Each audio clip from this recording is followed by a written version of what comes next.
जब ब्रह्मचर्य होता तो शरीर में इतनी हीट होती है कि वायु रोग नहीं हो पाता। जो बात रोग है ना, वो जो गांठ आदमी ऐसे हो जाते, वो नहीं होगा, क्योंकि ब्रह्मचर्य इतना प्रेशर बनाए रखता है कि कोई दोष खून में आ नहीं पाता। शरीर के जोड़ों में कोई भी ऐसा नहीं, वो बहुत पावरफुल होता है। जो विद्वान उपासक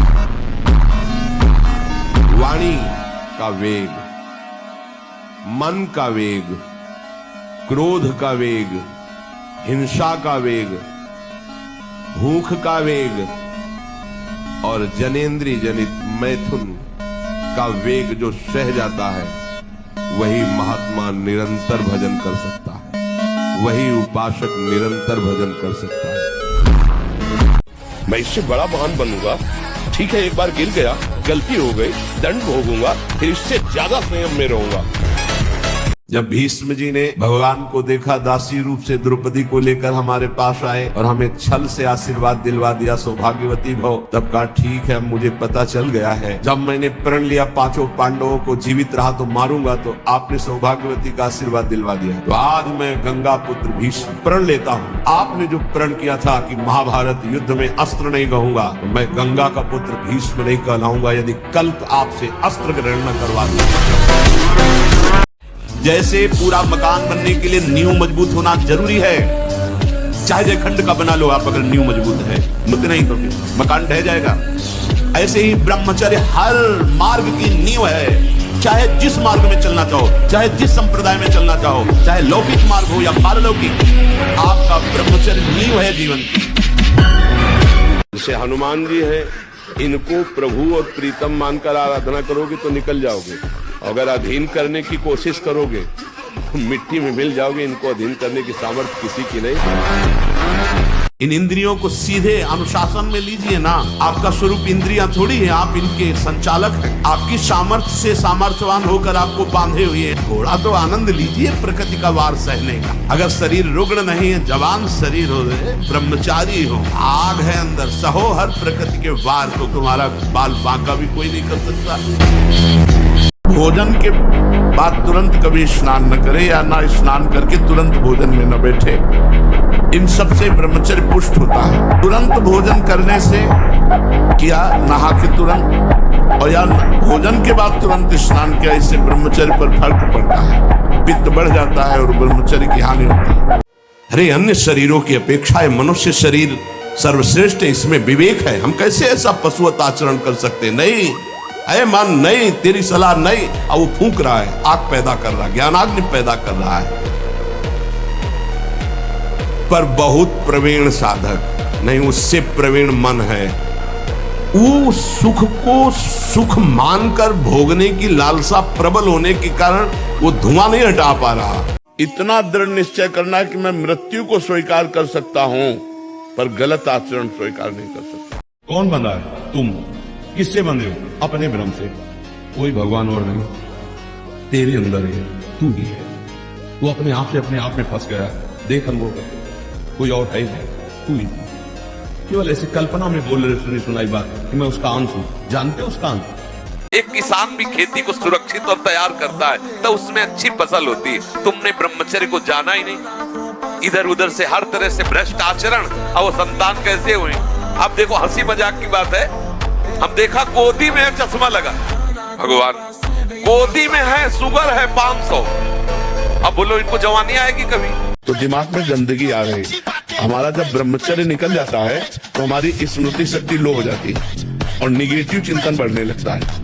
ये हम आपको पक्की बात बता रहे हैं। जब हमारा ब्रह्मचर्यहीनता जितनी बढ़ती चली जाएगी तो ओवर थिंकिंग उतनी बढ़ती चली जाएगी और निगेटिव चिंतन बढ़ता चला जाएगा। तो उसको जहाँ विश्राम है उसका नाम डिप्रेशन।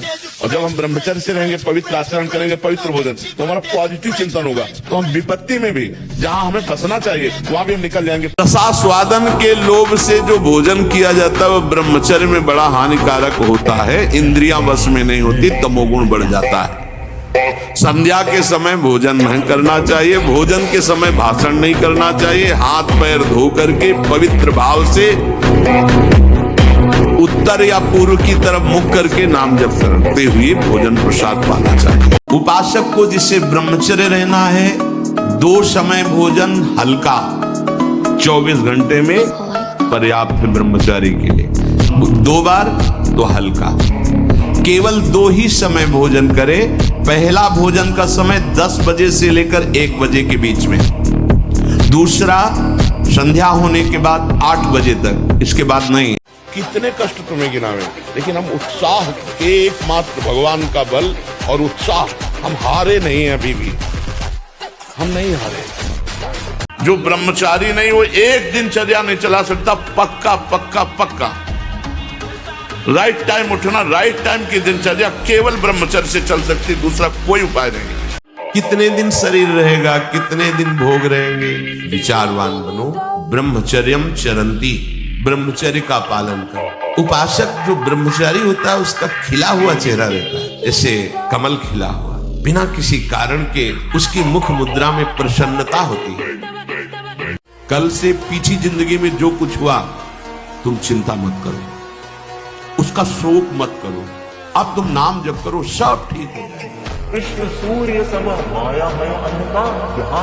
ऐसे निराशा भरी मानो जिंदगी यार किस काम की। एकदम सुन, देखो ना लोग मरे बुझे ऐसे घूमे। अरे यार थोड़ा संयम लाओ, थोड़ा समझो तुम भी भगवान के वही अंश हो जिस अंश में अपार शक्ति भरी हुई है।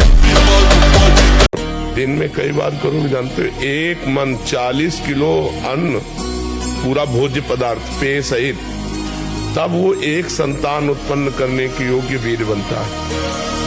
40 किलो खान पान पेय सब मिला करके वो जब हमारे शरीर से पचता है तब एक बार संतान उत्पन्न करने के योग्य वीर बनता है। आप उसे हस्तमैथुन के द्वारा दिन में कई बार निकाले तो मरोगे नहीं, और क्या होगा। पूरा शरीर कंपन जैसे रोग शिकार। अभी शरीर कंपन, दिमाग डिप्रेशन, कमर में दर्द, टांगों में दर्द, कुछ अच्छा न लगना, भोजन न करना, किसी काम में रुचि न होना, ये सब लक्षण शुरू हो जाएंगे, जीवन बेकार हो जाएगा। कहने का सारांश है कि मनुष्य शरीर में वीर एक महाशक्ति है, जो इसका अधिक से अधिक संग्रह करता है वो उन्नति को प्राप्त होता है। बड़े बड़े वैज्ञानिकों का मत है कि सृष्टि के प्रत्येक पदार्थ में कोई न कोई सार तत्व अवश्य होता है। उसी तरह मनुष्य के शरीर का एक सर्वोच्च सार तत्व है वीर्य। इसके बिना वो एक क्षण भी सक्रिय नहीं रह सकता।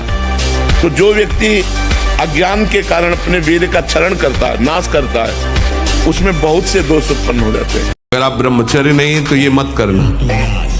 इसकी क्षमता केवल ब्रह्मचारी की है। इसे त्राटक क्रिया कहते हैं। इससे मन बहुत जल्दी वश में होता है, बहुत जल्दी। ये बिल्कुल इसका तो देखा है। और ऐसा एकाग्र पुरुष जो संकल्प करेगा वही हो जाए। यदि पर्सनल हनुमान जी की शरण में हो जाओ, तो ईमानदारी से हो जाओ, तो भार संभाल ले। इसके ऊपर वो कृपा का हाथ रख दे, फिर उसे कोई गिरा नहीं सकता। पहला परमहंस जी से पूछा था, उनसे हमने पूछा ब्रह्मचर्य के विषय में, तो उनका जैसे दाल चढ़ाते हैं और उसकी उबाल आ जाती है, तो ऐसे वीर्य की उफान होती है। तो 2, 4, 6 महीने में कभी स्वप्न दोष हो गया, मतलब आपको पता भी नहीं चला, वो तो वीर्य हानि नहीं मानी। जिससे संतान उत्पन्न होते वो वीर्य ऐसे नहीं निकलता। अब हस्तमैथुन के द्वारा, गंदे मोबाइल के दृश्य देखने के द्वारा, गंदी बातों का चिंतन करने के द्वारा अपनी नस नाड़ियों को शिथिल कर लिया। अब स्वप्न में गंदा स्वप्न देखा, निकल गया, वो पूरा वैसे ही है। हमारा बाहर कोई दुश्मन नहीं है, बाहर कोई मित्र नहीं है, यही सबसे बड़ा दुश्मन और सबसे बड़ा मित्र। देखो बहुत सही ढंग से हम चल रहे हैं समाज में, राधे राधे, और 1 मिनट इस बेईमान के कहे में लग गए और कोई गलत आचरण कर दिया, सब मिट्टी में मिला दिया। है ना भारी दुश्मन, पूरे जीवन की कमाई 1 मिनट में कमाई। लड़ना पड़ेगा। हम कायर नहीं हैं, परमात्मा के अंश हैं, हम शरीर नहीं हैं, हम अविनाशी हैं। अविनाशी का बच्चा अविनाशी। मौज से जियो, मस्ती से जियो, सिंह की तरह दहाड़ के जियो, गीदड़ों की तरह जीना छोड़ो। हे रोना धोना, ये दुख वो दुख वो, ये तब तक बना रहेगा जब तक तुम भगवान से नहीं जुड़ते। और भगवान से जुड़े तो ताड़ ठोक कर माया को परास्त कर दोगे और निकल जाओगे इस माया से। इसलिए खूब नाम जब पाप कर्म करोगे तो फिर फंस जाओ। अपने दिमाग में लाओ कि तुम्हें ब्रह्मचर्य नहीं खंडित करना अभी। अगर वो रहेगा तो दिमागी स्तर हम तुम्हारा सुधार पाएंगे। तुम आज से डिप्रेशन रहित मान लो। अब मत मानना कि तुम डिप्रेशन में हो, तुमसे जो गलती हो उसको होने दो। बस रोक लो, हस्त क्रिया मत करना। हस्त क्रिया मतलब समझ गए ना, हस्तमैथुन मत करना और नाम जप करो। और जो हो रहा है तुम बिल्कुल ऐसे समझो कि बाबा ने पूरा ठेका ले लिया, अब हमको कोई चिंता नहीं। इतना अधिक पुष्ट ब्रह्मचर्य होगा तो ये श्वेत कीट बलवान होते हैं, इतने बलवान हो जाते हैं कि विष को भी पचा जाएगा। इतनी क्षमता ब्रह्मचर्य में है, विष को पचा डाले, भोजन की क्या बात। परंतु जो अपनी शक्ति को छीण करते रहते हैं तो इतना दुर्बल हो जाता है कि पानी पचना मुश्किल हो जाता है। हैजा, प्लेग, मलेरिया, थोड़ी थोड़ी दिनों में सर दर्द, बुखार, और वो मानो मरा हुआ व्यक्ति है। ब्रह्मचर्य का विमल प्रताप प्रकट होता है, वीरवान बलवान होता है, विद्वान होता है, तपस्वी होता है, मनस्वी होता है, त्यागी होता है, तत्व चिंतन परायण होता है। ब्रह्मचर्य में अलौकिक अमानुषिक शक्ति जागृत हो जाती है। अमानुषिक ऐसा कैसे हो सकता है? हो सकता है क्योंकि ब्रह्मचर्य है, क्योंकि भगवत मार्ग का पथिक है। उस शक्ति, उसकी शक्ति के सामने संसार को आश्चर्य असंभव जान पड़ता है। तो जो ब्रह्मचर्य पालन करता है, रोग से लड़ने की सामर्थ्य आती है, शोक स्पर्श नहीं कर सकता, मोह पर विचार करने की सामर्थ्य आती, प्रमाद स्थिति नहीं रहती, अकर्मण्यता नहीं रहती, अकाल मृत्यु नहीं होती। ब्रह्मचारी कभी विचारों से दरिद्र नहीं होता है, चिंता नहीं होती, उसके हिंसात्मक वृत्ति नहीं होती, द्वेष नहीं होता, ईर्ष्या नहीं होती, अशांति नहीं होती। ब्रह्मचर्य समस्त दोषों का नाश कर देता है। समझने वाले क्या समझते हैं, हमको क्या फर्क पड़ता है, हम क्या है, हमारी समझ ठीक होनी चाहिए। आप समझ रहे हैं? हमको लोग क्या समझते हैं, इसके लिए हम जीते हैं क्या? हमारी क्या समझ, ये बात समझ के जीना चाहिए। हम धर्म से जीते हैं, हमारी समझ भागवतिक है। अब तुम क्या समझते हो, तुम्हारी समझ है, हम तुम्हारी समझ से थोड़ी जीते हैं, हम अपनी समझ से जीते हैं। हमारी बात समझ रहे हो? हाँ, किसी की समझ के गुलाम नहीं है। हमारी बात मानो, 4 बजे उठ करके शौच स्नान करके यदि 20 मिनट व्यायाम करोगे रोज, तो आप देखोगे वरदान की तरह काम करेगा। दवा कोई वर्जिश से बेहतर नहीं, नुक्शा है कम खर्च, बाला नसेन शक्ति बढ़े, फुर्तील है चोट न अधिक पिराए, अन्न पचे चंगा रहे, कसरत सदा सहाय। ऐसा कि जैसे जिस लकड़ी में घुन लग जाए तो लकड़ी केवल ऊपर दिखाई देगी, बका पोली हो जाती, उसमें कोई दम नहीं रहता। ऐसे वो बालक, वो जवान, वो पुरुष या स्त्री हो जाता है जो हस्त क्रिया करता है, बिल्कुल खोखला हो जाता है। इसमें सबसे बड़ी घातक बात यह है कि वो गृहस्थी लायक नहीं रह जाएगा, संतानोत्पत्ति की क्षमता का नाश हो जाता है। ब्रह्मचर्य एक विलक्षण महाव्रत है। ब्रह्मचारी का सौंदर्य प्रस्फुटित होता है, एक नूर उसके चेहरे पे झलकता है जो ब्रह्मचर्य को धारण करता है, एक नवीन आकर्षण, बालवत चेहरा।